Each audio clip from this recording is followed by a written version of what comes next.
to me. You get what I'm saying? You get it? Ask me where I work at. I said, man, I work right there at the windows on Brook Road, right there. You got what I'm saying? He said, how you file your taxes?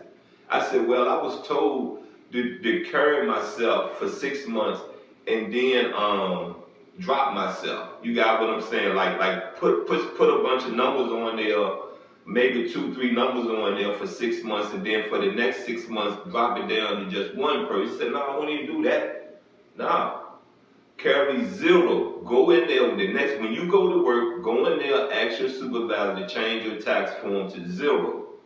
You don't want to carry nobody through the year, because if you carry people throughout the year, you're going to end up owing the government, and you should never want to owe the government. That man got to know I listen. You understand what I'm saying? Because that's what I did the next day of work. My supervisor's name was Dale. I went in there the next day. Bam, bam, bam, blah, blah, blah. There was nothing they could do about it. In the now, I have went back to work and worked at Amazon, and there's no slot on there. They want you to put 1 on there. No, I'm going to continue to put 0 on there. You can't tell me I have to carry myself throughout the year. I don't. I want the government to take it all. And what they was taking from me, when I really done the math, they was taking like $35 for every $100 I make. I broke it down that good. You understand what I'm saying? Right now, they probably going to take $40 for every $100 I make. So if my gross, no, my net is $400, that's $160 going out to taxes. Thank you. Please take it. Please take it. Because if I can live to reach my Social Security nest egg, I got a nice one coming. You understand what I'm saying? Now let's get back into some other stuff about being persecuted.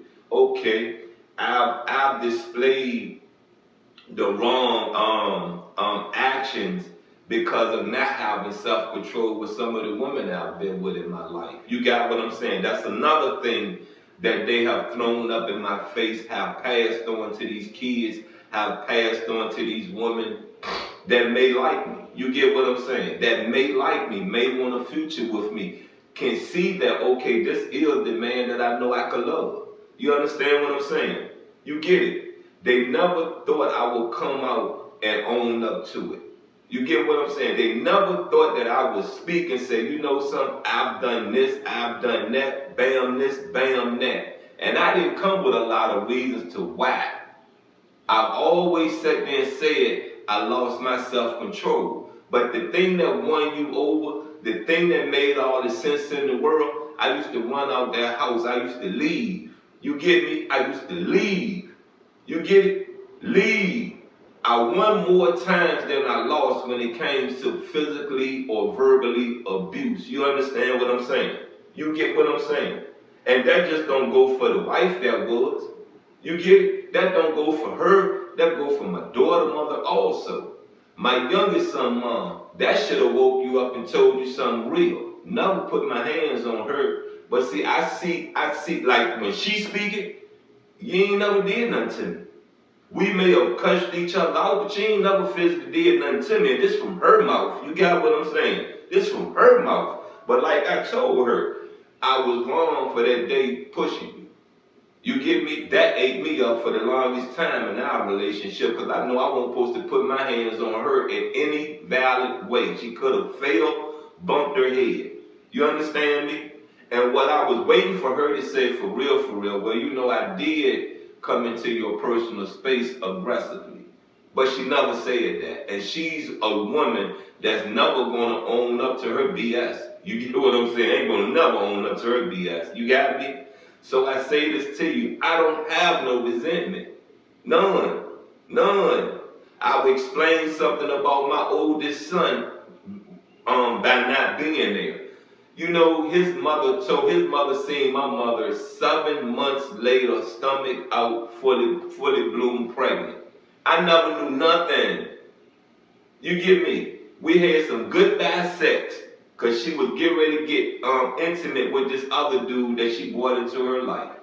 You get me? You understand me? 7 months later, my mama see her downtown, pick her, come home, said, Nas, you know, Jada pregnant. I said, no, I knew nothing. I knew nothing at all. So I got on the phone, called, I went around the house because she still was living on Hawthorne Avenue. Excuse me, and we got to the bottom of this. To fast track this, you know, right after he was born, I went to prison. The lawyer I had, you got what I'm saying, he made sure that I beat this case on the appeal. This case should have been won that day, February the 13th, 1991, in that John Marshall courtroom. I was supposed to be released that day. You get what I'm saying? But he put me in prison.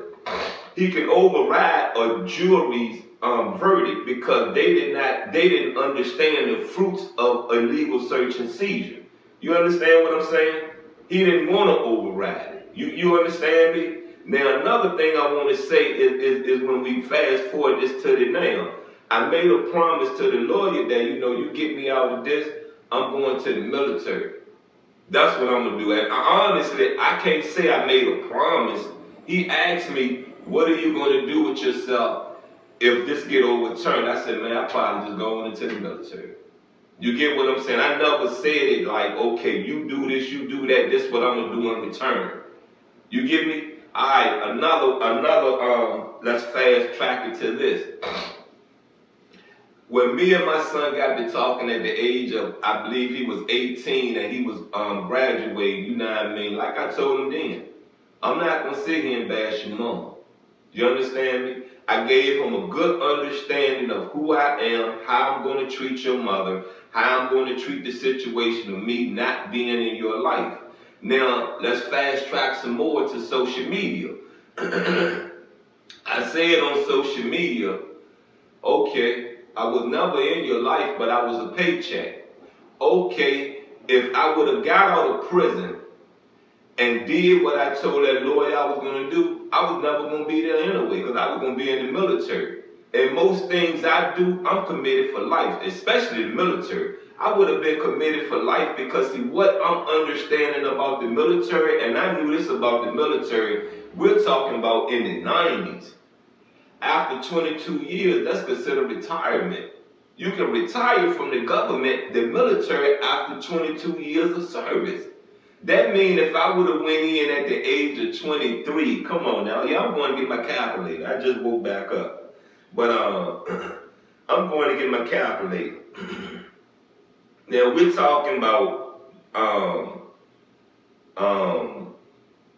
1993 plus 22.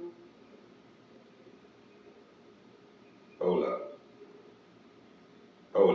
I'm gonna go off my age.